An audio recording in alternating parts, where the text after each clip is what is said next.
You notice, friends, how we starting off real good here tonight. Now, if you pay close attention, you're going to see how the show starts off with a blast and starts to build slowly, then really starts taking off. And then about right in the middle of the show, we're going to build up to a mad, frantic, raging, terrifying orgy of rock and roll. One night in April 1975, Nashville radio station 15 WLAC changed its music format to full-time rock and roll, abandoning rhythm and blues and soul music after more than 30 years. Thousands of Nashvillians probably heard the live show, but one of them also recorded it. There were people in Tennessee who did not support women voting, particularly preachers. Conservative preachers were opposed to women having the right to vote. Dr. Carol Busey is the Davidson County historian, and with the coming 100th anniversary of women gaining the right to vote, she's lately been telling the story of Tennessee's and Nashville's crucial role in passing the 19th Amendment. You'll hear about all of these stories and a lot more on this episode of Nashville Retrospect.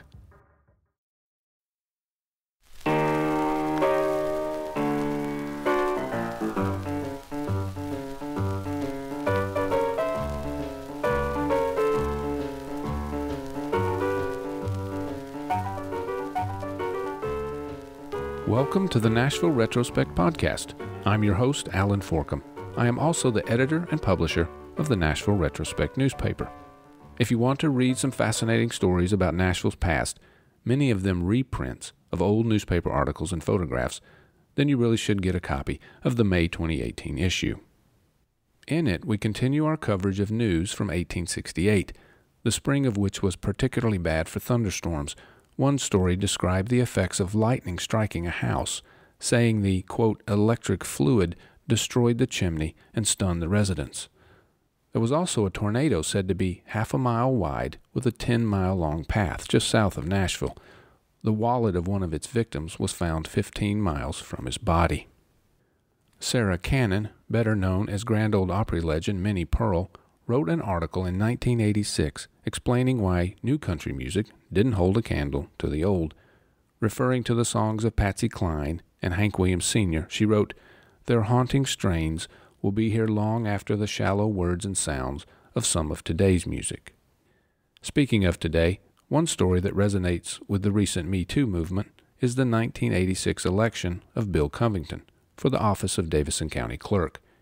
He had defeated Bill McPherson, who had been accused of sexual harassment by some of his female employees, who claimed that he had called them, quote, pigs, hogs, and whores. Covington gave credit to women voters for his win. Want to know what prom was like in the 1960s? Or perhaps you remember it yourself, a time of corsages and themed dances in the school gymnasium. In the May 2018 issue, we have photographs of prom preparations taken at local high schools, including Central, Antioch, North, and Stratford.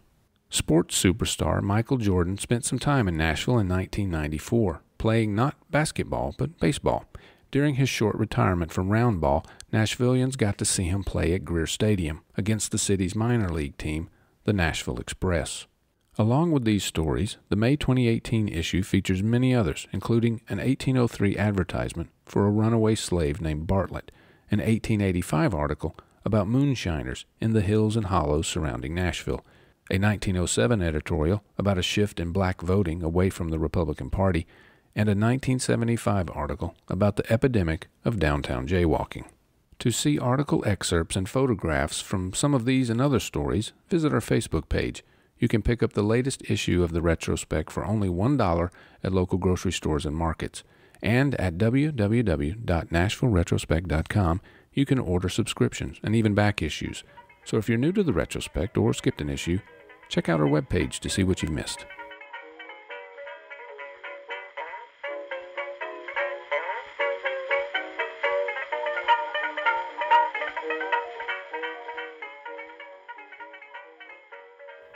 In the summer of 1920, the final battle for women's right to vote took place in Nashville, and Tennessee played a crucial role in securing that right with the ratification of the 19th Amendment.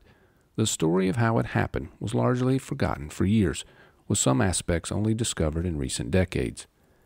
Dr. Carol Busey is the Davidson County historian and a professor of Tennessee history at Vol State Community College. She's written and lectured extensively on women's suffrage. We recently talked with her at the Tennessee State Library and Archives. There were people in Tennessee who did not support women voting, particularly preachers. Conservative preachers were opposed to women having the right to vote. Religious leaders thought women needed to stay in a private sphere and that it was biblically based. Among the preachers who opposed women having the right to vote was David Lipscomb. Now, he was dead by 1920, but before his death, he and the leader of the Tennessee Women's Christian Union, Selena Holman, carried on a 15-year debate through letters to the editor and his response in the Gospel Advocate. And the issue was not woman voting so much, it was women participating in anything in public. And she quoted the Bible and he quoted the Bible. Neither one of these people ever moved an inch. Though the organized fight for women's suffrage in America dates back to the 1840s, with prominent leaders such as Lucretia Mott and, later, Susan B. Anthony, there had been little success by the turn of the century. For instance, in our May 2018 issue, you can read an article from 1893 in which even a former suffrage advocate said that women, given the right to vote, would only vote like their husbands. In 1893, when we were beginning to hear talk in the newspapers about women getting the right to vote, we were in the midst of the Gilded Age nationally, and Nashville certainly was a Gilded Age city with buildings such as our Customs House had just been opened, and it's a time when the country is industrializing. And women began looking at some of the problems that industrialization caused in cities, and of course the people who seemed to suffer the most were women and children. So women had begun organizing here in Nashville before the Civil War for various causes, but industrialization really sort of ratcheted that up a bit. And we began seeing right after the Civil War women like Fanny Battle and Martha O'Brien providing some social services largely through religious groups. The biggest organization nationally is not any of the suffrage associations that existed in 1900. It is the Women's Christian Temperance Union. Temperance organization was so incredibly big that it had departments of social hygiene, a department of education for work concern about schools. They had all these departments, and one of the departments happened to be about woman suffrage. Now that was far more controversial because they could use biblical references to justify temperance, but there were a lot of people who opposed women having any rights in public whatsoever, whether it be voting rights or being a woman preacher or being a woman doctor or being a woman lawyer. Women were supposed to be in that domestic sphere. And so this little small group of suffrage supporters within the WCTU, they recognized that they were ultimately going to have a separate organization. Now, the National American Woman Suffrage Association had been going on a long time, and in 1900, Susan B. Anthony was still alive and still trying to get this amendment passed. Women having the right to vote was taking off nationally, if not so much in Tennessee. In Nashville, as the momentum for women voting got rolling here, one unique thing, particularly about the Nashville Suffrage League, was that from the beginning, it was a cross-section of Nashville society. When we talk about segregation, we generally talk about racial segregation. That's what we think about. But we don't remember that there was, until actually very recently, a significant amount of religious segregation in Nashville and really across the country. Catholic women did not really socialize or interact much with Protestant women. Jewish women did not interact much with Christian women. There were all manner of little walls between these various women's groups. And then African Americans were a complete taboo. So here in the Suffrage Association, I think it's really interesting to look that you've got at the group, you've got women from the Protestant denominations, what today people call the big steeple churches, the downtown churches that had large numbers. But you also have women from the Catholic community, like Catherine Kinney, whose name has been almost totally forgotten. You also have Mrs. Lowenheim, who was a Jewish woman who became very, very interested in suffrage, as did many of the Jewish women. And they organized within their religious groups, but then those groups came together in this suffrage association here. The Tennessee pro-suffrage organizations had some acrimonious disputes between them, but they ultimately came together for a national convention held in Nashville at the Ryman Auditorium in November 1914. Our governor at that time was Ben Hooper. He was a Republican. He brought his daughter down to the Ryman to witness this event. Every time I go in the Ryman, I always envision what it must have been like to see those women, Jane Addams, Carrie Chapman Catt, all those women up there on the stage of the Ryman and the auditorium filled with excitement. We're going to accomplish something big. Well, the convention was a big success. The women went right to work, and they actually got the state legislature to pass a partial suffrage for women in Tennessee, in which women could have the right to vote in some elections, but in order to have a right to vote in all elections, the state constitution had to be amended, or the U.S. Constitution had to be amended. The U.S. Congress passed the 19th Amendment in 1919, but to become a law, it needed to be ratified by at least 36 states. By the spring of 1920, 35 states had ratified the amendment, so the remaining states, including Tennessee, became battlegrounds for ratification. So when, of all things, in 1920, it looks like it could happen here in Tennessee. The special session has been called to convene on August the 9th. The anti-ratification organization got mobilized and going strong. It was primarily led by a Nashville lawyer, John J. Vertreese, and his wife. His wife died, and he himself recruited to pay tribute to his wife's legacy. He recruited Josephine Pearson to lead the opposition to stop the 19th Amendment from being ratified. Miss Pearson was an ideal person for this job. She had taught school various places. Her mother had been a staunch supporter of the Confederacy and the Lost Cause, and they somehow or another were able to tie women voting to the lost cause of the Civil War, and the anti-suffrage ladies often were also the lost cause supporters. There's a classic picture in the Tennessee State Library's files of Miss Pearson's papers, a classic picture of her with her anti-suffrage banner at the Hermitage Hotel, a Confederate veteran sitting there, and the Confederate flag right there beside him. It's a wonderful picture of how she was trying to tie things together. Religion, gender, and cultural traditions all factored into the debate. So, too, did race. We have to be very honest here.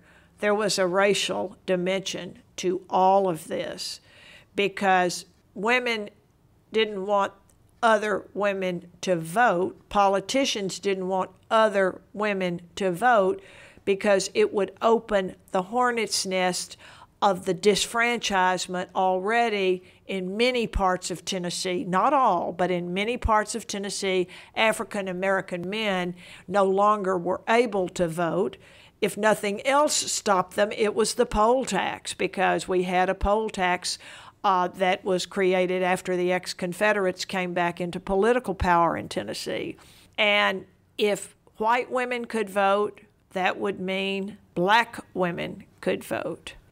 They could tie this to race in a very negative way. And if you look at some of the papers here at the Tennessee State Library and Archives, and this library has such a wonderful collection, you see the race card being played by both sides of the suffrage organization in very different ways. The way that the women who wanted the right to vote used it was with a handbill that showed the people who could vote in Tennessee, all males, and the racial characteristics are highly exaggerated. But you've got an African American, you've got a Native American, you've got people who have severe physical and mental handicaps. And the pro-suffrage side of that was, look at all these people, men who can vote, and you're letting them vote and not letting us. And then the anti said, you're going to open up this hornet's nest. So it was particularly gutsy that Frankie J. Pierce, an African-American woman who was, I would put her in the category of a sort of a social worker. Miss Pierce she had her own little crusade. She wanted a separate school for delinquent African-American girls. A school had been created for delinquent, in many cases just abandoned African-American boys, but the girls had to go into the adult prison system, and she wanted this to take place. Catherine Kinney was a political associate of Luke Lee, the editor, publisher of the Nashville Tennessean, the owner of the Nashville Tennessean. She understood city politics. She understood that Miss Pierce wanted this vocational school for African American girls. So they essentially made a political deal. Now, this is truly remarkable on any level. Here we have the suffrage convention. The legislature has already adjourned. It's May 1920. 35 states have ratified the amendment. And suddenly, a special guest speaker is brought in to speak to the sea of white ladies in the House of Representatives chamber at the Capitol. And there is Frankie Pierce. Frankie Pierce said, what will we do with the vote, meaning African American women?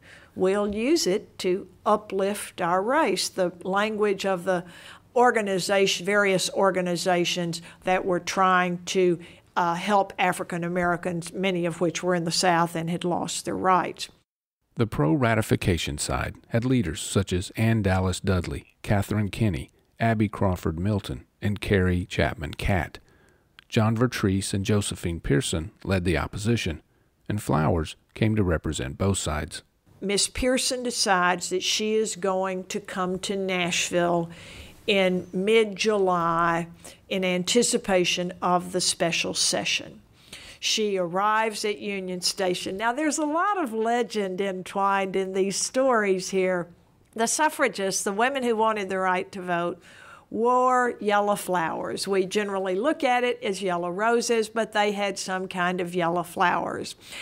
The people who opposed it generally wore red flowers. One of the legends that's never been documented, at least I've never read it or seen it, was that Miss Pearson was wearing 3 American Beauty red roses on the shoulder of her dress because she was a 3-star general to save Southern womanhood from the vote. That is not documented in any newspapers articles I have ever read about her arrival, but she did go check in at the Hermitage Hotel, which was the showplace of the city. she checked in there only to find that Carrie Chapman Catt had checked in before she had. So you've got these 2 floors of women there and the hubbub of activity. As the suffragists from May until the special session convened worked the legislative districts, going to not only campaign for Governor Roberts to win the Democratic primary that summer, but also to make sure the legislators who came to the special session were voting in favor of women having the right to vote. As all of this gets started, they really felt they had the votes. It passed in the state Senate by a significant majority. There were some votes against it, but it passed easily in the Senate. Now, meanwhile, Mrs. Catt had promised the Tennessee suffragists she would not go over to the Capitol. So she's sort of the behind-the-scenes person at the Hermitage Hotel managing all of these things that are going on. And meanwhile, up on the veranda from time to time, the antis had various receptions. This is Prohibition, mind you, in which alcohol flowed freely. The antis also kept their message fairly simple. You really don't want women to vote, legislators, the people who are coming to vote on this special session, because you've got women who are going to want to improve and change the laws that you have passed. Though the anti-suffrage group was smaller, it had the backing of powerful Tennessee lobbying groups, such as distillers, textile manufacturers, and railroads, the latter of which gave special favors to the legislators, such as railroad passes, according to Dr. Busey. In addition, Josephine Pearson was a skilled lobbyist. She's very effective. After the Senate voted, she knew it was time for the big showdown. And they did everything in the House they could to delay the vote, because with every passing day, they would recruit another voter. And what the suffragists had thought was a big majority is beginning to dwindle the longer it gets put off. Mrs. Catt is over at the Hermitage Hotel, and she writes, among other things, something to the effect, even if the victory happens, I will always remember this summer with a shudder. And, at one point she said, we were one half of a state away from the final victory. But when I look back on this summer, even if it happens, I will always remember it with a shudder, because the anti-movement was getting stronger and stronger every day, and the suffragists didn't have the effective way to push their cause, and the antis were very effective. And so on that fateful day of August the 18th, there were antis and pro-suffrage folks in the gallery in the House chamber when the House came in to vote. The Speaker of the House himself, Seth Walker, had initially been in favor of women voting, but he had changed his mind. And it appeared, by looking at the flowers the men in the legislature were wearing, that the suffragists had lost. And so that was why when Harry Byrne actually changed his vote wearing his red rose, that people were totally astonished. Banks Turner, another state rep, changed his vote so that the vote that day was 50 to 46. And tremendous amount of political shenanigans going on and maneuvering, but the vote ultimately held, and it was whisked off to Washington and signed on the morning of August 26, Women's Equality Day, by the Secretary of State Bainbridge Colby. The Tennessean reported that after the announcement of the vote in the Tennessee legislature to ratify the 19th Amendment, suffragists in the galleries of the House burst into wild cheering, and that representatives joined in the confusion and noise. So why had Representative Byrne changed his crucial vote? The article partly attributed the change to a letter he had received from his mother, asking him to vote for the resolution. The story of how all of this takes place is one that we are now quite familiar with.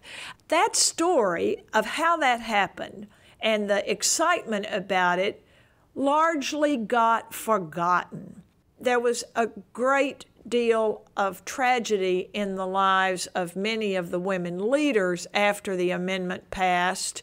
Catherine Kenney's husband went bankrupt. Ann Dallas Dudley's daughter was killed. Abby Milton had some very serious health issues.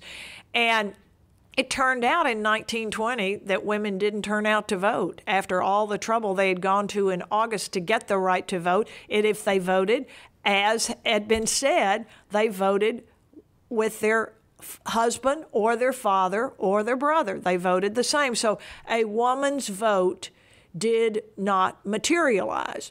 And by 1928 or 9, the successor to the Suffrage Association, the League of Women Voters, had almost completely died out. And then here comes the Depression. So this whole story really had never really gotten written into history. In the intervening years, articles and books by historians gradually brought the story to light, even uncovering participants, such as suffragist Frankie Pierce. In 1995, the 75th anniversary of the ratification of the 19th Amendment, there was a statewide celebration. 2020 is the 100th anniversary of women getting the right to vote. So there are already some conferences being planned. There's going to be a conference in Memphis next year at the Pink Palace. There'll be all sorts of celebrations here in Nashville in 2020, as well as across the state, as we bring back this story. Our thanks to Dr. Busey for the interview. We'll have more from her in future episodes.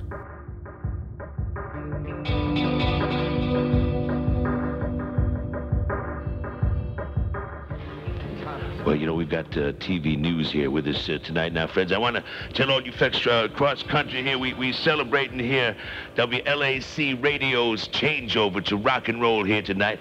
And that's why I hear Wolfman Jack, and that's why Spider-Man is here. Here, man. Right tune. But you're going to be here after On April 28, 1975, nationally known DJ Wolfman Jack flew in from Los Angeles to usher in a shift in Nashville airwaves, along with co-host WLAC DJ Spider-Man Harrison.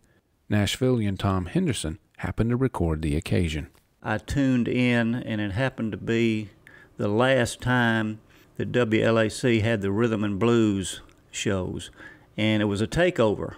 Spider Harrison, whom I later ran into at the Y and became friendly with, and Wolfman Jack they had brought him in. This was a big deal. He was a big star. I happened to record it. I just set the tape recorder on and let it run for an hour and a half. It was classic, and it seems like that I have the only recording.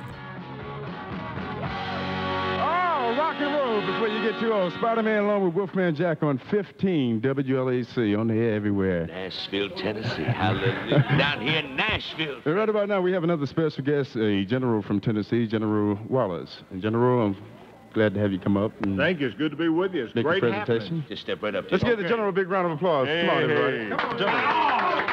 Wow, man, we had the police chief. Now we got a general in here. This is heavy, isn't it? This is real heavy business. Great. Good. Sorry, go ahead. I saw you dancing with that little pretty girl over there. Don't tell everything you know. I was peeking out the corner of my eye. Okay. I saw it happen. You know, I'm representing the governor here tonight. Well, Governor Bland. why didn't you tell the governor what a party he missed here tonight? Well, I'm going to. He's in Washington, and you know everybody in Washington is all screwed up anyway. So.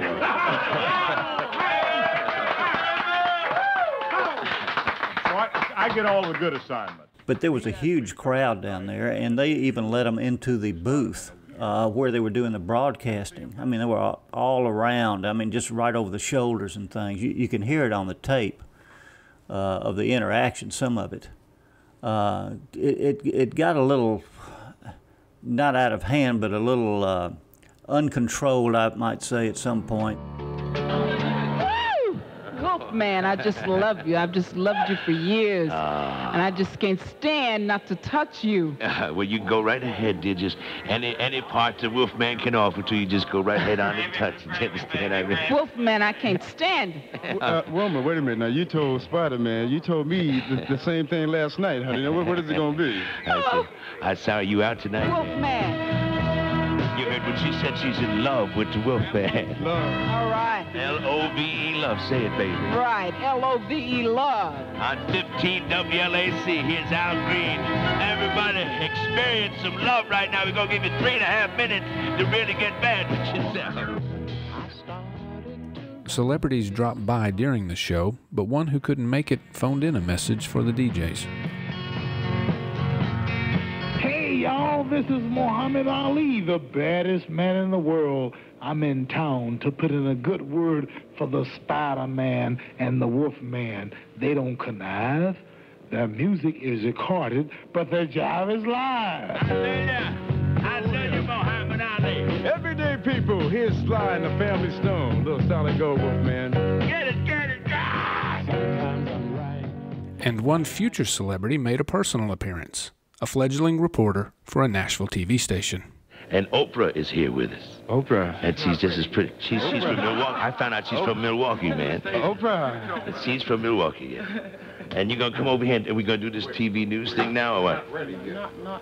You're not ready yet? Well, come over here. Tell these people, all these people just hanging out there, man. And they want to know why you ain't ready yet. Now, This is going all over the United States, right? I'm really excited about this. Well, we're getting ready to do a live insert into our 10 o'clock news on This WLAC. big-time radio here. Yeah, this is radio, and we're the Big-time affiliate, WLAC TV, and we're going to do a live interview with you big stars. So here. actually, they'll be able to see us on the radio, right? No. They're going to feel us on the radio. They ain't going to see us on the radio. They're going to be able to see us on TV and on the radio at the same time? That's right. If they watch with a the little news. imagination, yeah. So right if they go tune in to TV now, get the news on, right? in about 2 minutes. Now, this is just in Nashville, friends. You folks out there in Huntsville, Alabama can't participate in this. You're just going to have to look into your radio and catch it all. I want to tell you, Oprah's a gas, ain't she, man? Mellow, fellow, let me tell you.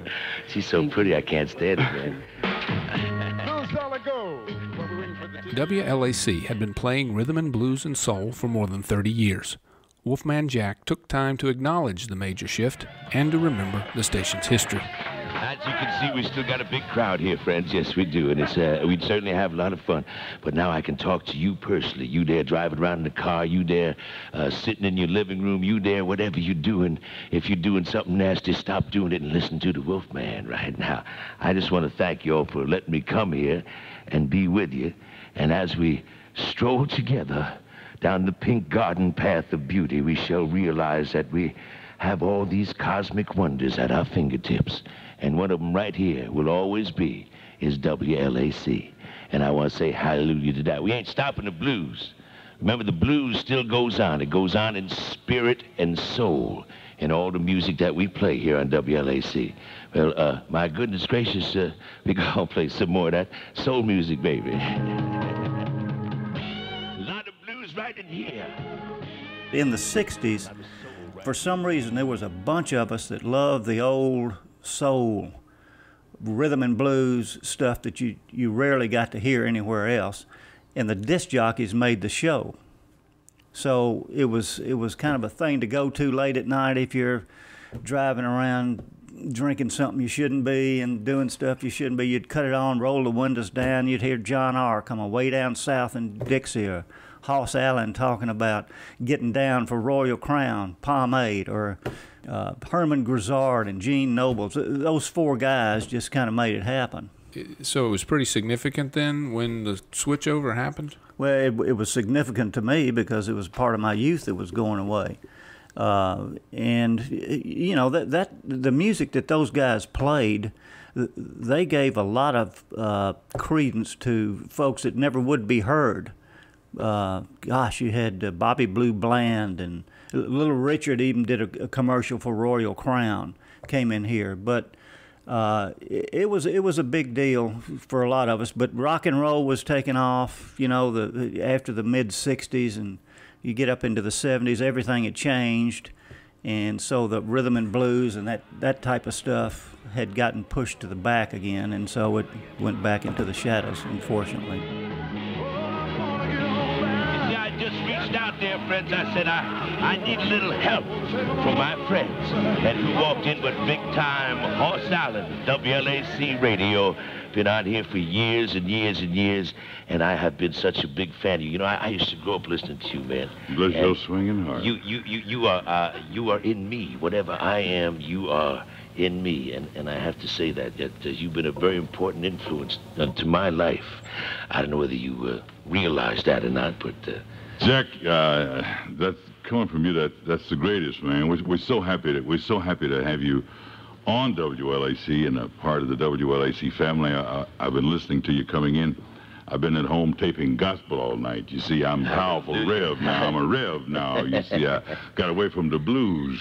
I don't play the blues no more. But I listened to you coming in, and I said, man, this is too much. We got the Wolf Man, we got the Spider Man, we got the Horse Man. If I can find Bertha Butt up there, we'll get us a 10-in-1 show going and join the Kearney. You know, I mean, we've got enough animals going around here.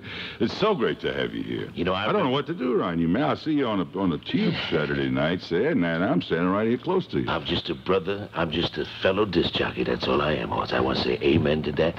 And I want to say, I can remember going way back, you know, listening to WLAC. Tonight we're commemorating a changeover, more or less. We're going rock and roll 24 hours a day with WLAC. And this is a very important time in this station's whole existence, you know. It is. And it's something because this station has developed lives, you know. It's people have grown up to this radio station. They've grown up to you. Tell us something about the past. Tell us about some of the people you know, who you sponsored. Like Royal Crown Hairdresser. Oh, yeah, just a touch means so much, you know. Just a touch means so much. And we had a little White Rose petroleum jelly. Oh, hallelujah. Keep that in the glove compartment. You never know what's coming up, you see. Rub it all over your body, friends. Yes. Yeah, that's right. It's good for cleaning rifles, you know. Better than Cosmoline, I'll tell you that. Yeah. And we had Silky Straight, you know, back that's when people were conking their hair before it got natural. Yeah, before awareness arrived. Yeah, that's when everything was beautiful, you know. Yeah, you're talking about the old days. Some great things have come out of these. I see all of these young people standing here, and I can remember 20 years ago, it could just as well have been John Lee Hooker there, B.B. King there, 2 or 3 of the Flamingos there, maybe Harvey Fuqua and the Moonglows over there. The guys used to come in town, and Bobby Blue Band, Little Junior Parker, when they get through a gig down, they'd come up and sit with us, you know. And we'd have a little libation sitting up on the counter. A little libation. Did you hear that, friends? Yes, He's talking about libation. On the counter. I can dig it. Yes, sir. And those were wild and woolly days, you know. We didn't do things so fast because, you know. If you're like me, you listen to the radio to enjoy it in the moment. It has never occurred to me to record it, even though I can see the historical value of it today. I asked Tom how he got into recording music off the radio. It was a habit that I started probably when I was, I guess, around 12 or 13 years old. I used to just stick a microphone up to a radio. You know, when you start coming of age, you start getting into music and the stuff they're playing on the radio, the top 40 and that kind of thing. So that's how I got into it. And my dad had an old reel-to-reel tape recorder that he used in business. And so I would take it upstairs. Actually, it was a Wallensack, and would put it on record and, you know, thread the tape through the machine and stick the microphone up to the radio and get the DJs talking and get the music and that sort of thing. Well, it evolved, and my neighbor came over one day and says, "Hey, you know, I've got a little alligator clip with an attachment that'll hook into that tape recorder, and if you take the back off of that little RCA radio you got, you can put these alligator clips onto the speaker and it will record directly onto the tape." Well, I thought I was in heaven at that point. What would you do with the recordings that you made? I just kept them.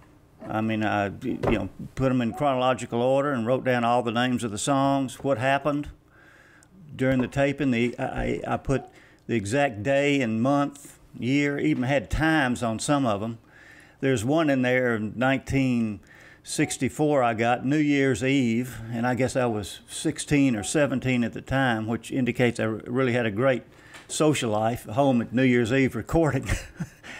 But I've got all kind of strange things on tape. I've got conversations with me and friends. I've got basketball games. I've got sporting events. I got the heavyweight boxing matches that were done back in the 60s that were not on television. You know, they used to have the heavyweight fights, and it was on radio only. So I recorded a Floyd Patterson and Archie Moore or somebody fight and that kind of thing. But mainly it's music is what I have on there. So I can go back and pick a month and say, gosh, I remember, the summer of '64, what was going on? I'd put one of these tapes on, and the music would come on, and you'd say, golly, I did that on that day? It flashes back in your mind. So I've got all these. They're all reel-to-reel. They need to be converted, but they're still playable. 15 WLAC Nashville, affiliated with the Life and Casualty Insurance Company, Spider-Man in.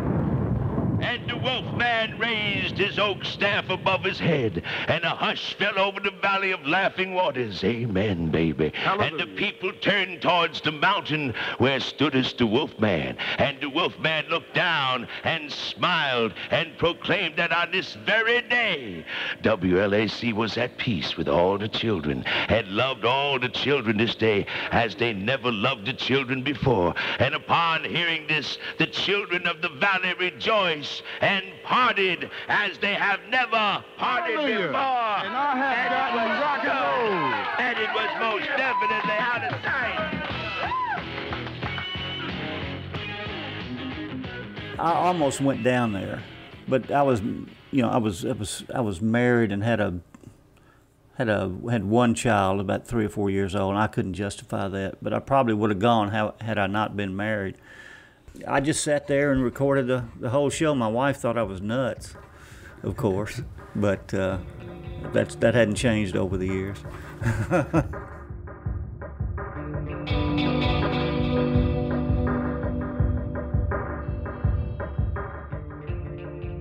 Today, WLAC features talk radio programming. You can find it at 1510 on the AM dial. Spider Harrison is still DJing. You can hear him on Nashville's Hippie Radio, both online and at 94.5 FM. Robert Weston Smith, otherwise known as Wolfman Jack, died in 1995. Our thanks to Tom Henderson for the excerpts and for the interview. Tom writes every month for the Nashville Retrospect, and you can learn more about this story in our May 2018 issue. He's also published 3 books of his columns. You can buy them online at Amazon and at www.tomhenderson3.com.